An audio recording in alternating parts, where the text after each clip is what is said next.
Alright guys, so I just want to fill you in that I'm 2 for 2 today as far as like successful trips to stores where I get my public accommodation needs met and I don't have to be discriminated upon anymore, which is the beauty of knowledge. With knowledge comes power. So if you guys didn't know about this prior, you're welcome, and please share this far and wide. We need as many people, and you don't necessarily have to share this video, but share this information far and wide as much as you can. Use your social media, use your word of mouth. Just make sure that people know their rights, because if people don't know their rights, then they can't protect their rights. And so check out the 30-minute video I did that I posted earlier today. I've yet to think of a title for it. I might just title it Know Your Rights, so it can be easy for you guys to find. And it's a little bit more than just your rights. It's like a 30-minute video. I definitely digress a bit and get into some other like bigger picture topics, but I think it's still valuable information. So whenever you have half an hour to sit down and just listen to a new take on what's going on, I encourage you to do that. But what I just wanted to let you guys know is that I am 2 for 2 now, with this new approach of just being calm and super kind and understanding. And so I walked up to the girl who's sitting at the front of the store, making sure that everyone wears masks. And as she's supposed to do, she, before I was even able to start speaking, asked me or told me that I needed a mask. And so I said, I just had a question for you. And then I started to say, so I'm not sure if you're familiar much with Christianity, but Christianity forbids us Christians from wearing face coverings. And so, and then she's like, you got to wear a mask. And she was really rude and cut me off. Wouldn't let me even get out a sentence. And so I just calmly and politely told her, well, if you're incapable of having a conversation, then I'm going to need to talk to your manager. And so she very rudely again poked her head into the store and said, Brian, we have a guy who doesn't want to wear a mask.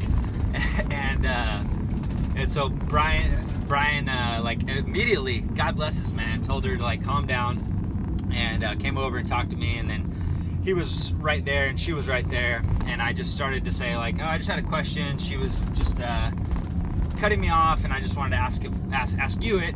And he's like, okay. And he's like, he said, I don't know if I should say her name.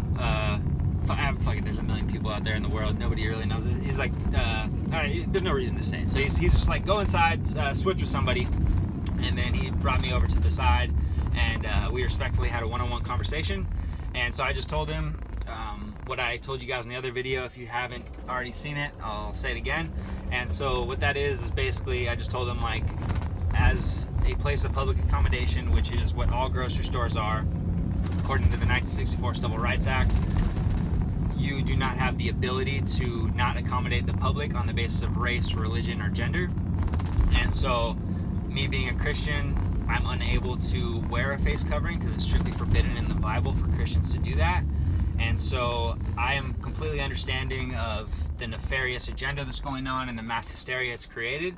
And so I just wanted to give you the option of deciding for me whether you would like to go and do my shopping for me, and I will respectfully wait outside until it's time to pay, at which point I will give you my credit card or cash, and you can come out with my receipt and goods. Or I'm happy to go and do my shopping myself, as I am legally allowed to do based off of what I just told you. And he just was totally respectful. He's like, oh man, he's like, thank you, I appreciate it. And he's like, yeah, I'm more than happy to go and shop for you. And so I gave him my money, and I just told him I actually just want a Pellegrino. I forgot a water and parched. And he's just like, all right, yeah, no problem. So he goes, grabs the Pellegrino, and then within like a minute comes back out, gives me the Pellegrino, wouldn't accept my money. And he's just like, I'm sorry that happened. You don't need to give us any money. This is on the house. Like, just have a good day. And I was like, all right, God bless you, sir. And shook his hand even, which is epic that there's still, plenty of people out there, more than we realize, who just really don't buy into this agenda, don't think germs are the enemy.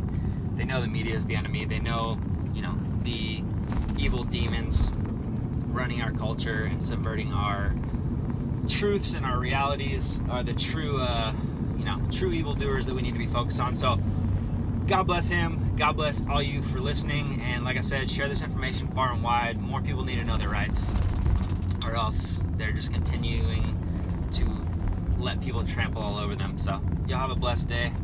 It's about to be nice and sunny, a little less smoky today. I hope you guys are all having a blessed week to the extent possible. And for anyone who's homeless right now, or evacuated from your house because of fire dangers, the Seventh-day Adventist Church in Soquel is an evacuation camp, which I drive by every day. I can attest to you, as of this morning, there is still thousands and thousands of spots available. And I know this as a matter of fact because every single year, like I mentioned in my other video, they throw an event which I want to say has roughly 7,000 people. Right now, if I had to guesstimate, I'd say that they have maybe around 400 or 500 people there. So there's plenty of space there. If you know anyone in Santa Cruz, the surrounding areas, and they don't have somewhere to be, I would say that's a great place to be. I actually live not far from there, and the air quality comparatively is really, really good in that area. So yeah, hope you guys are all having a blessed week, and continue to exercise your rights, because if we stop protecting our rights, we will stop having rights, and that's just a fact.